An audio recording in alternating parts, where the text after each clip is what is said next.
जीवन की परिस्थितियों में मनुष्य का धन बल, बाहुबल या अन्य उपलब्धियां केवल एक सीमा तक उसका साथ देती हैं। परंतु जब उसका विश्वास तथा आज्ञाकारिता परमेश्वर की विश्वसनीयता के साथ जुड़ जाती हैं, तो आश्चर्य कर्म होने लग जाते हैं।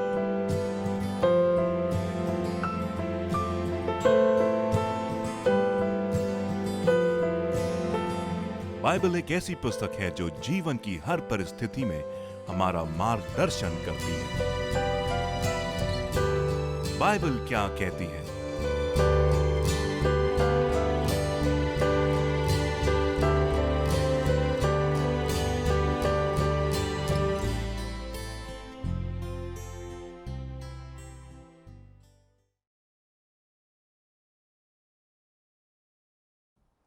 नमस्कार, मैं आकांक्षा आपकी आशा कार्यक्रम में आपका तहे दिल से स्वागत करती हूँ। आज का विषय है बुद्धि और हम इसके बारे में जानेंगे। हमारे बीच में एक बार फिर से भाई अनुराग हैं जो हमें बुद्धि के बारे में बताएंगे। आइए हम उनसे जानते हैं। भाई अनुराग, मैं जानना चाहूँगी कि बुद्धि क्या है? ज्ञान है कि समझ है, क्या है? और बाइबल इस विषय पे क्या कहती है? धन्यवाद आकांक्षा। जो विषय आपने आज उठाया है वो बहुत ही इंटरेस्टिंग है, रुचिकर है। क्योंकि अक्सर होता क्या है कि लोग बुद्धि को, ज्ञान को और बौद्धिक क्षमता को अर्थात इंटेलिजेंस को हम लोग सब समझते हैं कि ये सारी चीज़ें एक ही हैं। बुद्धि भी वही है, ज्ञान भी वही है, हमारा जो इंटेलिजेंस लेवल है, बौद्धिक क्षमता जो है वो भी वही चीज़ है, या समझ जो है, अंडरस्टैंडिंग जिसको अंग्रेजी में शब्द इस्तेमाल किया गया है।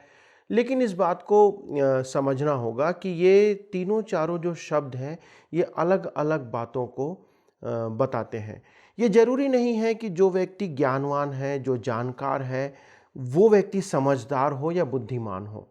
ये जरूर है कि एक मनुष्य जब पैदा होता है तो उसके पास एक बौद्धिक क्षमता होती है, एक लेवल ऑफ इंटेलिजेंस होता है, और अपने समय के साथ मेहनत करके, ज्ञान हासिल करके, इन सब परिश्रमों के द्वारा से, पुस्तकों को पढ़ करके, लोगों से मिलकर जानकारी प्राप्त करके वो अपने ज्ञान को बढ़ा सकता है। और उस ज्ञान को बढ़ाने का उसके पास बहुत सारे अवसर होते हैं, बहुत सारी अपॉर्चुनिटीज़ होती हैं। आज हम जिस समय में जी रहे हैं वो समय है सूचना क्रांति का। आज सूचना हमारे पास भरमार में उपलब्ध है। आप इंटरनेट खोलिए और आप देखेंगे कि आप इंटरनेट के अंदर लाखों करोड़ों की तादाद में जानकारी उपलब्ध है, और हम उसको बड़ी सरलता से वहाँ पर हासिल कर सकते हैं, वहाँ पढ़ सकते हैं, हम चीज़ों को समझ सकते हैं। लेकिन जब हम इन तथ्यों को जानते हैं या इन तथ्यों के बारे में जानकारी हम प्राप्त करते हैं, चाहे वो शिक्षा के माध्यम से, चाहे हम खोज के माध्यम से, हम अनुसंधान कर सकते हैं, हम अवलोकन कर सकते हैं, इन सब माध्यमों से हम ज्ञान को हासिल कर सकते हैं। जो नॉलेज है हमारा, जो हमारे बुद्धि को, हमारे को क्या क्या हमारी इन्फॉर्मेशन है उसको तरोताज़ा करता है। परंतु बुद्धि ऐसे प्राप्त नहीं होती। बुद्धि जो है वो इससे, ज्ञान से बिल्कुल अलग है। तो बुद्धि को हम कैसे प्राप्त कर सकते हैं? देखिए, बुद्धि को पहले ये जानना जरूरी है कि बुद्धि क्या है। जी। इस बात को बाइबल बताती है कि सत्य की खोज करना या सत्य का अनुसरण करना ही बुद्धि है। दूसरे शब्दों में यदि हम देखेंगे तो बुद्धि जो है वो ज्ञान की जो सत्यता है, जो ज्ञान हमारे पास है, उस ज्ञान की सत्यता को परखना, नैतिकता के आधार पर उसको समझना और उसको जांचने के बाद अपने दैनिक जीवन में, अपने हर एक जीवन के पहलू में उसको उपयोग करने की योग्यता जो है वो बुद्धि है। तो बुद्धि का मतलब ये होता है कि हम चीज़ों को जानते जब हैं, या हमारे पास जानकारी है, इन्फॉर्मेशन है, उस इन्फॉर्मेशन को कैसे उपयोग करना है, हमारे जीवन में कैसे लागू करना है, वो कहाँ पर हमारे जीवन में इस्तेमाल होना चाहिए, वो बुद्धि की बात है। यदि मैं थोड़े शब्दों में एक छोटा सा उदाहरण से आपको बताऊं तो हम बहुत अच्छे से इसे समझ सकते हैं। मान लीजिए कि एक बंदूक है। जी। बंदूक को बनाना जो है वो ज्ञान की बात है। नॉलेज है, लेकिन उस बंदूक को कब और कहाँ और कैसे इस्तेमाल करना है वो बुद्धि की बात है। बम को बनाना जो है वो ज्ञान की बात है, लेकिन बम को उपयोग करना है या नहीं करना है वो बुद्धि की बात है। तो ये दोनों में अलग अंतर आता है कि हमारे पास ज्ञान भले हो सकता है, लेकिन इस ज्ञान को कैसे उपयोग करना है, कहाँ उपयोग करना है, अपने जीवन में कैसे उस ज्ञान को लागू करना है, ये बुद्धि की बात होती है। तो बाइबल इस विषय पे क्या कहती है? बाइबल स्पष्ट रूप से इस बात को बताती है कि जो बुद्धि है वो ज्ञान और हमारे बौद्धिक क्षमता से बहुत ऊपर है, और ये ऊपर के स्तर की चीज हो जाती है। यदि आप नीति वचन उसका 3 और 13 को पढ़ेंगे तो वहां पर बाइबल इस बात को बताती है कि धन्य है वह पुरुष जो बुद्धि पाए। यदि सभोपदेशक 10 और 10 को आप पढ़ते हैं तो बाइबल वहां पर इस बात को बताती है कि ये बुद्धि है वो एक मनुष्य की सहायता करती है कि वो सफल होने पाए। तो यदि हमको सफलता चाहिए तो ज्ञान के साथ बुद्धि की आवश्यकता हमारे को होती है। कई बार हम स्कूल से कॉलेज से ज्ञान को प्राप्त कर लेते हैं, लेकिन वहां पे बुद्धि को हम प्राप्त नहीं कर पाते। वहीं सभोपदेशक 7 और उसका 19 हमको इस बात को बताता है कि बुद्धि जो है वो बुद्धिमान पुरुष को सामर्थ्य प्रदान करती है, उसको शक्ति प्रदान करने का काम करती है। तो ये बहुत सारे वचन हमको बाइबल के अंदर मिलते हैं जो बुद्धि के विषय में स्पष्ट रूप से बताते हैं। एक और वचन मुझको याद आता है, वो है सभोपदेशक उसका 9 और 16 वचन। आप पढ़िएगा बाइबल से। बिल्कुल। तब मैंने कहा, यद्यपि दरिद्र की बुद्धि तुच्छ समझी जाती है और उसका वचन कोई नहीं सुनता, तो भी पराक्रम से बुद्धि उत्तम है। तो बाइबल बार बार इस बात को बताती है कि जो बुद्धि है वो बहुत उत्तम है और वो ज्ञान से और इन सब चीज़ों से ऊपर है। हमारे धन संपत्ति से, जो कुछ भी हमारे पास है उनसे भी ऊपर ये बुद्धि है। और ये बुद्धि जो है इसको प्राप्त करना ही मनुष्य के लिए एक बहुत ही आदर और उच्च स्तर की बात है। तो हम बुद्धि को कैसे प्राप्त कर सकते हैं? देखिए, हमारे पास किसी भी प्रश्न का उत्तर यदि खोजना है तो हमारे पास एक ही स्टैंडर्ड बुक है और वो है बाइबल, परमेश्वर का वचन। और यही बाइबल जो है वो हमारी हर एक बातों को जानने में सहायता और अगुवाई करता है। बाइबल स्पष्ट रूप से कहती है, यदि आप नीति वचन 9 और उसका 10 पढ़ेंगे, वहां पर लिखा हुआ है कि परमेश्वर का भय मानना ही बुद्धि का आरंभ है। और उसी के आगे लिखा हुआ है, सच्चे परमेश्वर का ज्ञान रखना ही समझदारी है। तो दो बातें यहां पर आती है कि पहले परमेश्वर का भय मानना वो बुद्धि का आरंभ है, वहां से बुद्धि प्रारंभ होती है जब हम परमेश्वर का भय मानना प्रारंभ करते हैं। लेकिन हम परमेश्वर का भय कैसे मानेंगे? बिल्कुल। तो उसके लिए हमको परमेश्वर को जानना आवश्यक है। तो परमेश्वर को जानना एक समझ की बात है, अंडरस्टैंडिंग है। तो आवश्यक यह है कि हम उस परमेश्वर को पहले तो जानें, वो परमेश्वर है कौन। तीसरी बात वहां पर यह भी आती है कि जिस परमेश्वर को हम जानते हैं, हम उस परमेश्वर के प्रति जो है एक पवित्र आदर बनाए रखें, holy reverence to that holy God. तो ये मनुष्य के लिए आवश्यक है कि उस परमेश्वर को जब जानता है तो वो उस परमेश्वर के प्रति सच्चा आदर रखे, और एक ऐसा आदर रखे जो भय को उत्पन्न करता है, जो उसके प्रति आदर को बनाए रखता है। और इस बात को जानने के लिए हमें इस बात को जानना आवश्यक है कि मनुष्य जो है उसको परमेश्वर ने रचा है। Man is created by God. तो ये जो बात है ये बुद्धि की बात है। आज विज्ञान इस बात को कहता है, विज्ञान इस बात में बड़े सामर्थ्य के साथ कहता है, और बहुत से लोग हैं आज संसार में जो इस बात को मानते भी हैं, और वो ये कहते हैं कि हमारी जो सृष्टि है, मनुष्य जो है वो रचा नहीं गया, परंतु मनुष्य जो है उसकी वो क्रमिक विकास का इवोल्यूशन थ्योरी जहाँ पर आती है, डार्विन जी की इवोल्यूशन थ्योरी के तहत जो है मनुष्य का जो विकास हुआ है, विकास क्रम के अंतर्गत मनुष्य जो है इस स्तर पर आया है। परंतु बाइबल स्पष्ट रूप से बताती है कि मनुष्य एक सृष्टि है और उस सृष्टि का एक सृष्टिकर्ता है, और वो सृष्टिकर्ता जो है वो परमेश्वर है। तो उस परमेश्वर को जानना बुद्धि की बात है। और बाइबल के अंदर एक पूरा अध्याय है जहाँ पर दाऊद इस बात को लिखता है। बहुत अच्छी भाग है, आप यदि पढ़ेंगे तो हमारे दर्शकों को बहुत सहायता होगी। भजन संहिता 139 उसके कुछ पदों को पढ़ें, 13 से लेकर के 16 तक। वहां पर इस बात को दाऊद लिखता है, मेरे मन का स्वामी तो तू है, तूने मुझे माता के गर्भ में रचा।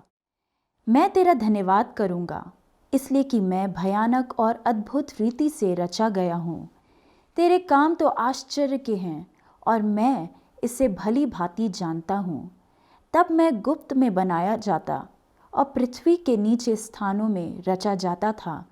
तब मेरी हड्डियाँ तुझसे छिपी ना थी।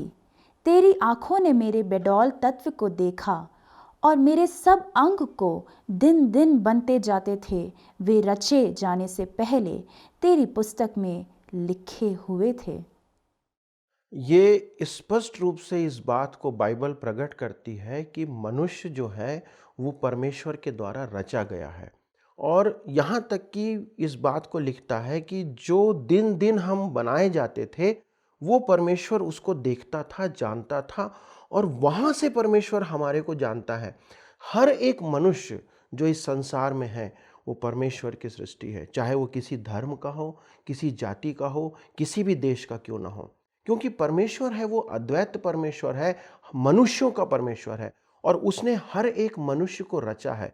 तो ये समझ रखना, इस बात को जानना, इस पर विश्वास करना और इसको अपने अंदर उतार लेना, ये समझ की बात है जो हमको बुद्धि से मिलती। तो ये बात को जान लेना पहला स्टेप है, पहला चरण है, पहला कदम है। लेकिन जो दूसरा कदम आता है वो ये है कि हम जब उसको जान लेते हैं तब हम उस परमेश्वर के प्रति आदर रखें, उसके प्रति भय रखें। जैसा लिखा है कि परमेश्वर का भय मानना बुद्धि का आरंभ है, बुद्धि का मूल है। तो वहां से ये बुद्धि प्रारंभ होती है। परंतु एक और बात इसके साथ जो उसके साथ ही साथ खड़ी हुई है वो ये है कि जब हम परमेश्वर को जानते हैं, जब हम ये समझते हैं कि हमारे को किसी ने रचा है, हमारी सृष्टि की गई है और हमारा एक सृष्टिकर्ता है, तो हर एक व्यक्ति के जीवन में उस सृष्टिकर्ता का उद्देश्य है। तो हमको पहले इस उद्देश्य को जानने की आवश्यकता है कि हम उस उद्देश्य को जानें जो परमेश्वर ने हमारे जीवन में दिया है। तो आप हमें बताएंगे कि हमारे जीवन का उद्देश्य क्या है? देखिए, जो मनुष्य परमेश्वर के द्वारा बनाया गया है, उस परमेश्वर ने एक उद्देश्य के साथ मनुष्य को इस पृथ्वी पर भेजा है, और उसकी इस उद्देश्य को जानने के लिए हमारे को आवश्यक है कि हम उसके उस वचन को जानें जो कि उसकी आज्ञाएं हैं, जो उसकी चितौनियां हैं और जो परमेश्वर ने हमारे लिए स्थापित किया है। बाइबल एक वो पुस्तक है जो कि परमेश्वर ने हमारे को एक नियमावली या मैनुअल के समान दिया है। आप मोबाइल खरीदते हैं, आप टीवी खरीदते हैं, आप कैमरा खरीदते हैं, कोई भी सामान जब आप खरीदते हैं तो उसके साथ आपको एक मैनुअल मिलता है, और वो मैनुअल होता है, वो इस बात को बताता है कि उस सामान को या यंत्र को आपको कैसे उपयोग करना है। तो अक्सर होता क्या है कि हम उस मैनुअल को पढ़ते नहीं हैं। मोबाइल आया, हमने मोबाइल को उपयोग करना चालू कर दिया, लेकिन हम उस मैनुअल को पढ़ते नहीं हैं। और जब हमारे पास समस्या आती है तब हम क्या करते हैं कि मैनुअल को खोल के देखते हैं कि यदि ये समस्या आ रही है तो हमारे मोबाइल की समस्या को हम कैसे दूर कर सकते हैं। उसी प्रकार परमेश्वर ने मनुष्य को जब बनाया तो मनुष्य के जीवन के लिए उसने एक मैनुअल दिया, और वो मैनुअल है हमारा बाइबल। यदि हमको परमेश्वर के उद्देश्य को जानना है, यदि हमको परमेश्वर के चितौनियों को जानना है कि वो हमसे क्या चाहता है, तो हमको इस नियमावली को पढ़ना पड़ेगा जो कि परमेश्वर के द्वारा मनुष्यों के लिए दिया गया मैनुअल है।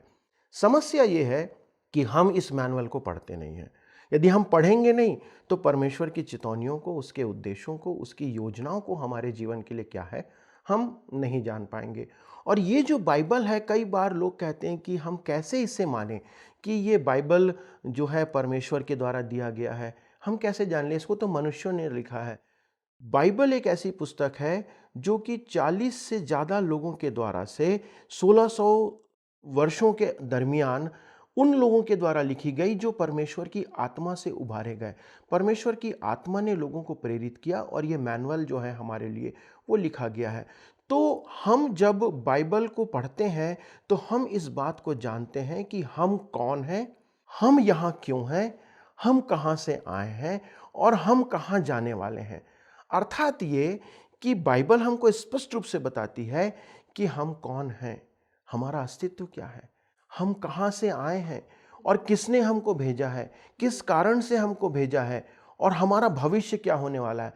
लोग आज भविष्य को जानने के लिए बहुत चिंतित रहते हैं कि मेरा भविष्य क्या होगा। रोज पेपर में हम राशिफल पढ़ते हैं। लोग बड़े बड़े आजकल टैरो कार्ड्स आ गए हैं, कई अंगूठियां पहनते हैं, विभिन्न प्रकार के लोग काम करते हैं सिर्फ इस बात को जानने के लिए कि हमारा भविष्य क्या होगा, हमारा भविष्य में क्या होने वाला है।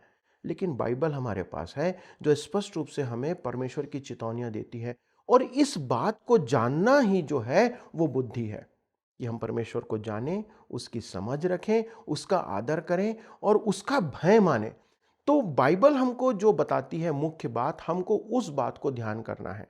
जब हम उद्देश्य की बात करते हैं, हमारे जीवन में क्या उद्देश्य है, बाइबल इस बात को स्पष्ट रूप से बताती है कि जो मनुष्य है वो परमेश्वर के द्वारा से रचा गया। ये भी बताती है बाइबल कि मनुष्य के अंदर पाप का स्वभाव है। ये भी बाइबल बताती है कि मनुष्य के अंदर कैसे पाप आया और इस पाप के द्वारा से कैसे मनुष्य परमेश्वर से अलग हो गया। किस प्रकार से जब मनुष्य परमेश्वर से अलग हो गया तो परमेश्वर ने योजना बनाई कि मनुष्य से फिर मुलाकात करे, और उस योजना के तहत परमेश्वर ने इस बात को भी स्थापित किया कि मनुष्य के लिए उसने एक बलिदान दिया प्रभु यीशु मसीह के द्वारा। और जब प्रभु यीशु मसीह को उसने दिया तो उसके बलिदान के द्वारा, उसके पवित्र बलिदान के द्वारा उसने इस बात को स्थापित किया कि मनुष्य प्रभु यीशु मसीह के बलिदान के द्वारा परमेश्वर से मुलाकात कर सकता है, मेल कर सकता है। परमेश्वर के उस बलिदान के द्वारा मनुष्य का पाप जो है वो क्षमा किया जा सकता है, क्योंकि परमेश्वर पवित्र है और मनुष्य पापी है। एक मनुष्य जो पैदा होता है वो पाप की दशा में पैदा होता है, पापी हालत में पैदा होता है। क्यों? क्योंकि हमारे अंदर पाप का स्वभाव है। यदि आप एक बच्चे को जंगल में छोड़ दें या ऐसे स्थान पे रखें जहां पर वो किसी मनुष्य के संपर्क में ना आए, ना वो अच्छी चीजें सीखे ना वो बुरी चीजें सीखे, तब भी आप ये देखेंगे कि उस बच्चे के अंदर जब वो बड़ा होगा तो उसके अंदर पाप का स्वभाव निर्मित होगा। वो लड़ाई झगड़ा करना, वो द्वेष करना, वो लोगों से घृणा करना, वो अपने आप उसके अंदर डेवलप हो जाएगा। क्यों? क्योंकि वो पाप का स्वभाव हमारे अंदर है जो बचपन से हम लेके आते हैं। और मनुष्य जो है उस पाप से छुटकारा अपने आप से नहीं पा सकता, चाहे मनुष्य कितना भी प्रयास क्यों ना कर ले। मनुष्य अपने प्रयासों से, अपनी योजनाओं से, अपने कार्यों से, अपने शरीर को तकलीफ देके, कोई भी काम करके मनुष्य उस पाप को और पापी जीवन को अपने से अलग नहीं कर सकता। बाइबल ये बात बताती है कि परमेश्वर ने प्रभु यीशु मसीह को इसलिए बलिदान किया कि उसके द्वारा से मनुष्य परमेश्वर से मुलाकात करे। और ये भी बाइबल बताती है कि हम प्रभु यीशु मसीह पर विश्वास करने के द्वारा से, परमेश्वर के अनुग्रह से, उसके लहू के द्वारा से हमें छुटकारा मिल सकता है। बाइबल स्पष्ट रूप से बताती है कि परमेश्वर के अनुग्रह के द्वारा ही हमारा उद्धार विश्वास करने से हुआ है। पौलुस जो है इस बात को अपनी पत्रियों के अंदर लिखता है। और इस पवित्र जीवन को जीने की सामर्थ्य जो है वो भी हमको परमेश्वर देता है। तो बाइबल हमको पूर्णतः इस बात को बताती है, जब हम परमेश्वर को जानते हैं तो परमेश्वर का हम भय क्यों माने। वो इसलिए कि परमेश्वर ही सब कुछ है। वो हमारा बनाने वाला, हमारा रचने वाला, हमारा वर्तमान काल, हमारा भविष्य काल और हमारा भूतकाल, सब कुछ परमेश्वर के द्वारा और परमेश्वर से ही है। और हमको यहाँ से कहाँ जाना है वो भी बाइबल हमको बताती है। तो जब ये बातें हमारे अंदर आती हैं, ये समझ हमारे अंदर आती है, तो हम इस बात को जानते हैं कि हम कहाँ हैं, हम कौन हैं। और तब हमारे लिए आवश्यक है कि हम उस परमेश्वर को आदर दें, उस परमेश्वर को हम का भय माने। और ये हमें बुद्धि से मिलता है। ये है बुद्धि की बात कि जिस ज्ञान को हमने समझाना है या ज्ञान हमारे पास है, उसे अपने जीवन में उपयोग करना ही बुद्धि की बात है। तो भाई अनुराग, क्या आप हमें बताएंगे कि ये बुद्धि का मार्ग क्या है? बाइबल जो है इस बुद्धि के मार्ग के बारे में बताती है कि हम कैसे उसको समझ सकते हैं या उसे प्राप्त कर सकते हैं। जो उस बुद्धि के मार्ग का स्रोत है या श्रोता है, जो यूहन्ना का पहला पुस्तक है, उस यूहन्ना की पहली पुस्तक के 9वें वचन में इस बात को लिखा हुआ है। सच्ची ज्योति जो हर एक मनुष्य को प्रकाशित करती है, जगत में आने वाली थी। ये जो बात है बाइबल प्रभु यीशु मसीह के बारे में लिख रहा है। और वहाँ ये बता रही है कि जो सच्ची ज्योति है, जो जगत में आने वाली थी, वो प्रभु यीशु मसीह है। और उसी के विषय में ये बाइबल कहती है कि हमको उसको ग्रहण करने की आवश्यकता है। यदि उसके आगे आप पढ़ेंगे यूहन्ना 1 और उसके 12, वहाँ पर लिखा हुआ है कि जितनों ने उसे ग्रहण किया, उसने उन्हें अपनी संतान होने का अधिकार दिया। तो जब हम प्रभु यीशु मसीह को, जो सच्ची ज्योति है, उसको जब हम ग्रहण करते हैं, तब हम परमेश्वर को ग्रहण करते हैं। तो ये एक बात है जो बाइबल हमसे उम्मीद करती है, एक्सपेक्ट करती है कि हम ना केवल उसे जानें, परंतु जानने के बाद हम उसे ग्रहण करें। और ये जानना और ग्रहण करना, ये बुद्धि की बात है। आज बहुत से लोग जो हैं प्रभु यीशु मसीह को जानते हैं। बहुत से लोग प्रभु यीशु मसीह को एक सिद्ध पुरुष के रूप में जानते हैं। बहुत से लोग प्रभु यीशु मसीह को एक मसीहों का एक ईश्वर के रूप में जानते हैं, एक आदर्श पुरुष के रूप में जानते हैं। लेकिन क्या हम प्रभु यीशु मसीह को एक उद्धारकर्ता के रूप में जानते हैं? ये बुद्धि की बात है। एक वचन जो पौलुस लिखता है कुलुस्सियों की पत्री 2 अध्याय और उसका 3 वचन, जिसमें बुद्धि और ज्ञान के सारे भंडार छिपे हुए हैं। ये मैं इसलिए कहता हूँ कि कोई मनुष्य तुम्हें लुभाने वाली बातों से धोखा ना दे। पौलुस इस बात को लिख रहा है कि बुद्धि के ज्ञान और भंडार जो हैं वो प्रभु यीशु मसीह में छुपे हुए हैं। लेकिन जो ज्ञान की बात हम करते हैं तो हमको संसार से जो ज्ञान मिलता है, ये संसार का ज्ञान जो है और पाप में गिरा हुआ मनुष्य उस सृष्टिकर्ता परमेश्वर को और उस सृष्टिकर्ता परमेश्वर के पुत्र प्रभु यीशु मसीह को नहीं जान सकता।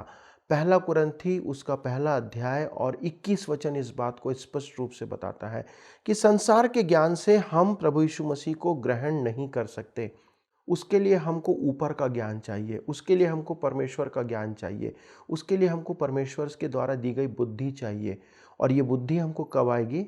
जब हम उसका भय मानेंगे, जब हम उसका आदर करेंगे। तो ये बात हमको बताती है कि ना केवल हमको इन बातों को जानना है, परंतु इसको हमें अपने जीवन में ग्रहण करना है। दानियल की पुस्तक 2 अध्याय 20वां वचन इस बात को कहता है कि बुद्धि और पराक्रम उसी परमेश्वर के द्वारा से हमको मिलते हैं। तो ये जो बुद्धि और पराक्रम है, ये हमको परमेश्वर देता है। और मसीह यीशु जो है, बाइबल बताती है मसीह यीशु जो है वो परमेश्वर का ज्ञान और परमेश्वर की बुद्धि है। तो यदि हमको परमेश्वर का ज्ञान और परमेश्वर की बुद्धि को प्राप्त करना है तो हमको प्रभु यीशु मसीह को ग्रहण करना पड़ेगा। बिल्कुल। और जैसा यूहन्ना 1 उसके 12 में पढ़ा कि जितनों ने उसे ग्रहण किया, उसने उन्हें अपनी संतान होने का अधिकार दिया।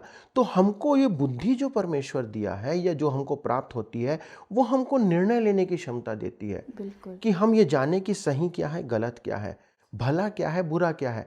आज मैं अपने लिए यदि इस बात को समझता हूँ कि भला ये मेरे लिए है, तो मेरी आवश्यकता है कि मैं उस भला जो मेरे लिए है उसको मैं ग्रहण करूं, उसके पीछे चलूं। यदि मुझे ये समझ आता है कि प्रभु यीशु मसीह मेरे अनंत जीवन के लिए, मेरे को इस संसार से जाने के बाद जहां मुझे जीवन व्यतीत करना है, वहां जाने के लिए प्रभु यीशु मसीह ही एक मात्र साधन है। यदि ये ज्ञान मुझे मिल गया है तो मुझे बुद्धि इस बात में है कि मैं उसे ग्रहण करूं। एक और वचन हम पढ़ेंगे तो और अच्छे से समझ पाएंगे। याकूब की पत्री उसका 1 अध्याय 5वां वचन, पर यदि तुम में से किसी को बुद्धि की घटी हो तो परमेश्वर से मांगे, जो बिना उल्हाना दिए सबको उदारता से देता है, और उसको दी जाएगी। और उसी का 3 से 17 पढ़िए। पर जो ज्ञान ऊपर से आता है वह पहले तो पवित्र होता है, फिर मिलनसार, कोमल और मृदु भाव और दया और अच्छे फलों से लदा हुआ और पक्षपात और कपट रहित होता है।